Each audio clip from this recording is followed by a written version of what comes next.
মধ্যপ্রাচ্যের যুদ্ধের ফলাফল নিয়ে যখন আন্তর্জাতিক অঙ্গনে নানা বিশ্লেষণ চলছে, ঠিক তখনই ইসরায়েলের সাবেক এক শীর্ষ নিরাপত্তা কর্মকর্তা সামনে আনলেন ভিন্নধর্মী এক মূল্যায়ন। তার দাবি, সাম্প্রতিক সংঘাতে কৌশলগতভাবে জয়ী হয়েছে ইরান।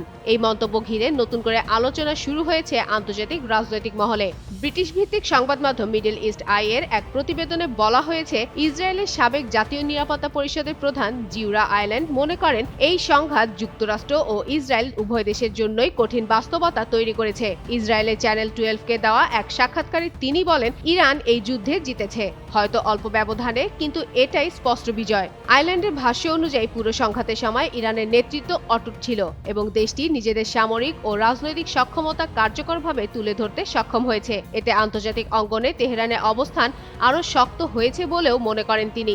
তার মতে, এই পরিস্থিতিতে ওয়াশিংটন এখন স্পষ্ট চাপের মুখে রয়েছে। চলমান কূটনৈতিক তৎপরতার মূল লক্ষ্য এখন সংঘাত থামানো, ইরানের পারমাণবিক কর্মসূচি বন্ধ করা নয়। আইল্যান্ড এই পরিস্থিতিকে যুক্তরাষ্ট্র ও ইসরায়েল দুই দেশের জন্যই অস্বস্তিকর বলে উল্লেখ করেন। এদিকে তার এই মন্তব্য মধ্যপ্রাচ্যে চলমান ভূরাজনীতি ও শক্তির ভারসাম্য নিয়ে নতুন বিতর্কের জন্ম দিতে পারে বলে মনে করছেন আন্তর্জাতিক বিশ্লেষকরা।